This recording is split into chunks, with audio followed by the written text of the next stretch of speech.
El 19 de mayo de 2009, una joven desapareció sin dejar rastro en las calles de Ciudad Juárez, después de abordar un autobús rumbo a su escuela. Aquel día, su padre, consciente de la creciente violencia en la ciudad, no pudo acompañarla como lo hacía habitualmente, y esa decisión marcaría el comienzo de un calvario para su familia. Las autoridades, lejos de ofrecer ayuda, parecían más interesados en desentenderse del caso. Mientras el tiempo avanzaba, más jóvenes desaparecían en circunstancias similares. Sin pruebas claras, sin rastros, la búsqueda se convertía en una pesadilla interminable, mientras los padres, devastados por la ausencia, se enfrentaban a un sistema que les daba la espalda.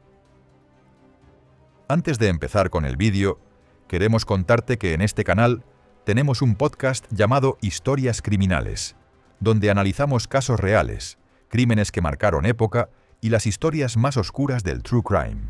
Te dejamos el enlace en la descripción para que vayas y nos escuches. Hola, ¿qué tal? Soy Nicolás Mayorga, tu investigador criminal. Y antes de comenzar, quiero pedirte que te suscribas, que dejes tu me gusta y que me cuentes desde dónde me estás viendo. Tu apoyo es lo que hace posible que siga trayendo historias criminales reales que impactan, que sacuden y que merecen ser contadas hasta el final. Ahora sí, comencemos. Esmeralda Castillo Rincón nació el 28 de enero de 1995 en Ciudad Juárez, Chihuahua, México. Fue la tercera y última hija de Marta Alicia Rincón y José Luis Castillo Carreón. Criada en un hogar lleno de amor, a pesar de las dificultades económicas, Esmeralda creció en un ambiente donde el esfuerzo, el trabajo y el estudio eran valores fundamentales. Desde temprana edad mostró una gran inteligencia, lo que le permitió obtener una beca para su educación primaria y más adelante para sus estudios secundarios. En 2009, con 14 años, Esmeralda cursaba el segundo año de la secundaria técnica y se destacaba por su carácter soñador. Su mayor deseo era convertirse algún día en veterinaria. Su familia, al observar su dedicación y capacidades, estaba convencida de que alcanzaría esa meta. Además, a Esmeralda le encantaba el helado de chocolate, el fútbol y ya comenzaba a imaginar su fiesta de 15 años. En ese entonces, José trabajaba como pintor en el municipio, mientras que Marta desempeñaba varios trabajos, aunque no se conocen detalles específicos de ellos. Lo que sí se sabía era que cada peso contaba en su hogar, donde debían administrar cuidadosamente sus ingresos. El sábado 16 de mayo de 2009, José se despertó sintiéndose mal, pero decidió no contarle nada a su esposa, pues sabía que ella habría querido quedarse a su lado, lo que hubiera alterado sus planes. Ese día, Marta debía irse por 3 días, y José no quería que su enfermedad interfiriera con su trabajo. Sin embargo, al día siguiente, José se sintió aún más débil, y Esmeralda asumió la responsabilidad de cuidar de él. Dado que no hubo mejoría durante el fin de semana, el lunes, Esmeralda decidió no asistir a la escuela para seguir al lado de su padre. El martes 19 de mayo, la salud de José mejoró lo suficiente, y Esmeralda se preparó para regresar a la escuela. A pesar de que su padre aún no se encontraba completamente bien, ella decidió ir sola, ya que él no pudo acompañarla como lo hacía habitualmente. Aunque José estaba consciente de que su hija estaba creciendo y prefería ser cauteloso debido a la creciente violencia en la ciudad, no pudo evitar sentirse preocupado. A pesar de sus temores, Esmeralda obedeció y abordó un camión de transporte público. En el trayecto, tuvo que tomar otro autobús que la dejaría cerca de su escuela. Sin embargo, Esmeralda nunca llegó a su destino. Al notar su ausencia, José contactó a la escuela y comenzó el calvario de incertidumbre que marcaría un antes y un después en su vida. Es importante señalar que, en ese momento, México se encontraba en medio de un proceso de militarización, que el presidente de la República calificaba como una guerra contra el narcotráfico. Este esfuerzo tenía como objetivo mejorar su imagen pública al comprometerse personalmente con la erradicación, o al menos con la complicación de las operaciones de los distribuidores de sustancias prohibidas. En este contexto, El hecho de que Ciudad Juárez estuviera bajo la vigilancia del ejército, con el considerable despliegue de efectivos que ello implicaba, hacía aún más incomprensible la desaparición de una menor de edad. Pocas horas después, cuando Marta regresó a casa y se enteró de lo ocurrido, junto a su esposo buscaron ayuda en las autoridades. Sin embargo, lejos de recibir el apoyo y la contención que esperaban, solo obtuvieron una ficha que registraba la desaparición de su hija. En dicha ficha, además de los datos personales como la fecha de nacimiento y la edad, se detallaba que Esmeralda medía 1,63 m, tenía una complexión regular y su cabello, que estaba teñido de color café oscuro, era ondulado. Lo más sorprendente, sin embargo, fue que cuando pidieron a las autoridades que les entregaran suficientes fichas para poder pegarlas por las calles, los padres recibieron solo 1 o 2 copias, indicándoles que debían encargarse ellos mismos de hacer las copias necesarias. A esto se sumó el hecho de que no se organizó ningún operativo de búsqueda. Decididos a encontrar a su hija a toda costa, José y Marta asumieron la tarea de recorrer los caminos y trayectos que creían que Esmeralda habría tomado. Pronto se les unieron familiares, amigos y conocidos, y entre todos comenzaron a tomar las riendas del caso, lo que implicaba largos y extenuantes recorridos por la ciudad, la distribución de volantes y la colocación de carteles con la imagen de la joven. No obstante, las horas pronto se convirtieron en días, y no había ninguna pista sobre su paradero, lo que sumía a sus seres queridos en una angustia profunda. Aunque Marta intentaba mantenerse firme por el bienestar de sus otros hijos, se movía y hablaba como si fuera una sombra. Apenas comía, y por las noches la ansiedad y los temores le dificultaban tanto el sueño que terminó por rendirse a la fatiga. La situación de José no era muy distinta. Sin embargo, a pesar del dolor y la desesperación, ambos se negaban a ceder. Estaban resueltos a recuperar a su hija sana y salva, especialmente porque comenzaban a sentir que las autoridades los habían dejado desamparados. En medio de la angustia y la incertidumbre, los padres de Esmeralda recibieron una llamada anónima que los dejó helados. La persona que contactó no se identificó, pero les informó que su hija había sido secuestrada por una red de trata de personas. Mientras tanto, cuando menos lo esperaban, surgió una pequeña pista. Según las investigaciones, la última vez que se había visto a Esmeralda fue en el centro de la ciudad, alrededor de las 12:30 de la tarde. Este dato indicaba que, aunque había abordado sin problemas el primer transporte, se perdió en algún punto durante el segundo transbordo, cerca de la escuela secundaria técnica a la que asistía. Con esta información, José y Marta regresaron a la zona para intensificar la búsqueda, llevando ahora grandes mantas con la fotografía de su hija para colocar en los alrededores. Poco a poco, el rostro de Esmeralda fue familiarizándose con los vecinos y transeúntes de esas calles, aunque, por supuesto, bajo las circunstancias más trágicas. Su caso, sin embargo, no era único. En el mismo mes en que ella desapareció, otras 4 jóvenes también fueron reportadas como desaparecidas en un radio de 10 cuadras. Durante los meses siguientes no surgió ninguna nueva pista. Nada. Parecía como si Esmeralda hubiera desaparecido sin dejar rastro. Lo peor de todo es que, conforme pasaba el tiempo, sus padres empezaron a convencerse de que las autoridades habían abandonado la investigación sin ni siquiera haberla iniciado seriamente. Esta conclusión no parecía tan descabellada si se consideraban las cifras de desapariciones registradas ese año en la capital chihuahuense, 14 jóvenes desaparecidas sin dejar rastro alguno durante 2009.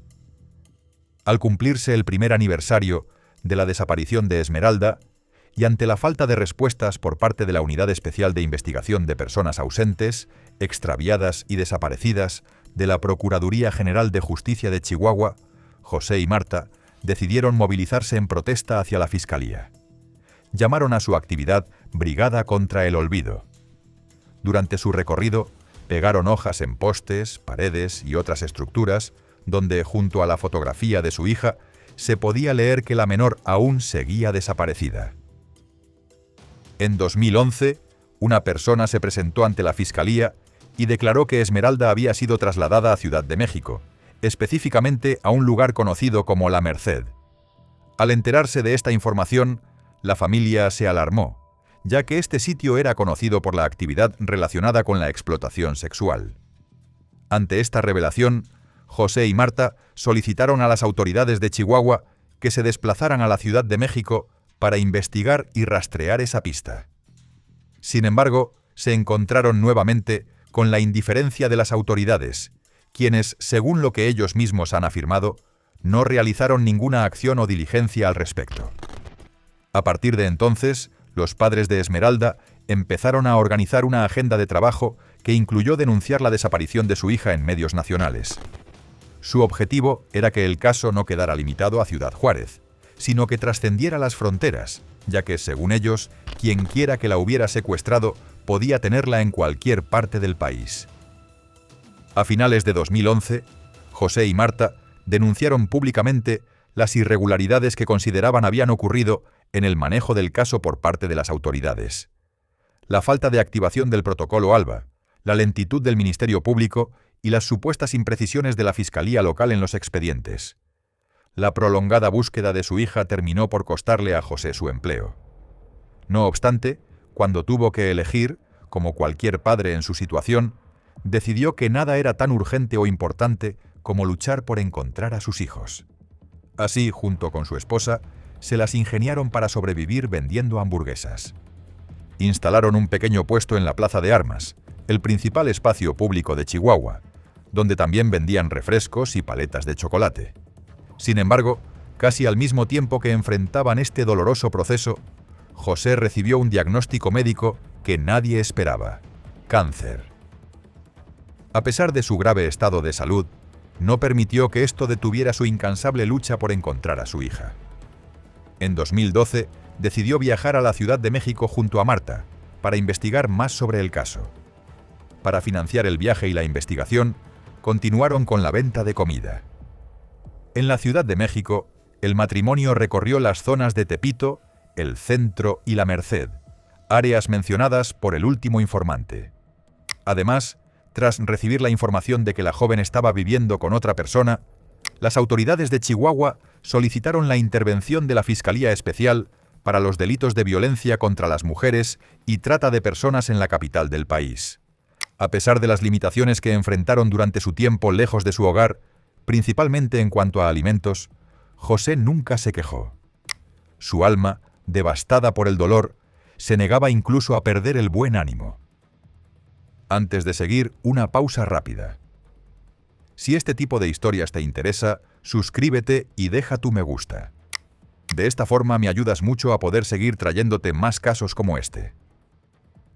Ahora sí, continuamos. En un país como México, donde las desapariciones son tristemente comunes, captar la atención de la gente se convirtió en una tarea cada vez más difícil. No obstante, movido por su amor inquebrantable y su determinación, a José se le ocurrió una idea única: imprimir el rostro de Esmeralda en billetes gigantes, que luego, con la ayuda de su familia y otros voluntarios dispuestos a apoyar la causa, comenzó a distribuir para denunciar la desaparición. «Ayúdanos a encontrarla», era la frase que acompañaba la imagen de Esmeralda, convirtiéndola en la niña del billete y haciendo de su rostro un símbolo de resistencia en la lucha por obtener justicia. La imagen también fue utilizada en las fichas de búsqueda y en camisetas, con el propósito de sensibilizar a la sociedad y, sobre todo, con la esperanza de que alguien pudiera reconocerla y brindar información sobre su paradero. Pronto, el video de José repartiendo los volantes se viralizó en redes sociales, lo que generó una ola de reacciones y contribuyó a forzar a la gente a enfrentar la dura realidad de las desapariciones en México. En ese tiempo, José y su esposa convocaron una conferencia de prensa en la que anunciaron su intención de denunciar formalmente a la Procuraduría General de la República por el delito de trata de personas. Además, informaron que presentarían una solicitud ante la Comisión de Derechos Humanos del Distrito Federal. Aunque la imagen y la voz de José fueron replicadas por diversos canales de televisión, generando reacciones, estas no fueron precisamente las que la familia Castillo esperaba. De hecho, el giro inesperado de los acontecimientos sorprendió no solo a José y su familia, sino también a las personas que seguían de cerca el caso. El 5 de abril de 2012, José recibió una visita inesperada en su casa de personas vinculadas al ministerio, quienes le pidieron que los acompañara a la fiscalía junto a su hijo Lorenzo. Al parecer, los funcionarios necesitaban que firmaran unos documentos para continuar con la investigación sobre la desaparición de Esmeralda. Al día siguiente, el 6 de abril, José y Lorenzo fueron detenidos sin que se presentara ninguna orden de aprehensión. Posteriormente, se les informó que estaban acusados de robo calificado a una sala de masajes. Según las autoridades, el supuesto robo había ocurrido en 2008, pero no fue hasta ese momento, gracias a la participación de José en la televisión, que la dueña del establecimiento los reconoció a ambos. La reacción de Marta fue inmediata. Además de rechazar las acusaciones y asegurar que todo era una mentira destinada a disfrazar una persecución contra su familia, afirmó que su hijo nunca había aparecido en televisión precisamente para protegerlo de situaciones como esa. Tanto ella como su esposo sabían desde el principio que estaban enfrentándose a poderes demasiado fuertes, por lo que los ataques podían venir desde cualquier dirección. Durante esos momentos, Marta no estuvo sola. Activistas y defensores de derechos humanos se unieron a su causa, denunciando que la detención de su esposo y su hijo había sido irregular y basada en engaños. También se destacó que no había retratos hablados del delito por el que se les acusaba. El abogado defensor de la familia Castillo explicó a los medios que, aunque no podían afirmar con certeza que se tratara de una acción directa del Estado, sí consideraban que era un acto de intimidación contra las familias de niñas desaparecidas. Padres y madres, dijo, que se habían convertido en activistas por la necesidad de encontrar a sus hijas. Cabe recordar que, como lo detallaron varios periodistas de investigación que siguieron el caso, durante los meses previos a la detención, la familia Castillo había señalado lo que consideraban la falta de acción por parte del entonces gobernador de Chihuahua, así como su responsabilidad directa en el aumento de casos de muertes violentas de mujeres. El historial del funcionario también estaba marcado por supuestos desvíos de recursos. Sin embargo, el gobernador negó que el arresto fuera una maniobra de persecución. Finalmente, el 10 de abril de 2012, a pesar de las irregularidades en el expediente, tanto José como su hijo Lorenzo fueron acusados del delito de asalto violento, lo que generó incredulidad e indignación en Marta y en quienes se habían unido a su lucha por la justicia.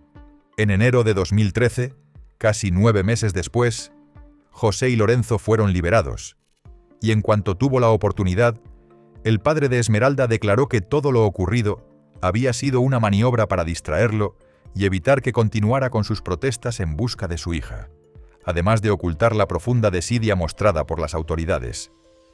La investigación continuó, pero la familia destacó que, con cada cambio de presidente, los nuevos funcionarios se acercaban a Ciudad Juárez para conocer el avance de los casos. Sin embargo, para ellos, esto no era más que una estrategia para calmar a las familias de las víctimas sin un verdadero compromiso por resolver los casos. En junio de 2014, durante la administración de Enrique Peña Nieto, Marta y José recibieron el apoyo del Comité de Madres y Familiares de Mujeres Desaparecidas en Ciudad Juárez y el Centro para el Desarrollo Integral de la Mujer. Juntos, iniciaron una huelga de hambre frente a la Fiscalía General del Estado de Chihuahua, ya que aún no había un grupo de investigación asignado al caso. Según José, las personas que estaban en la Fiscalía habían sido designadas como guardaespaldas de varios funcionarios.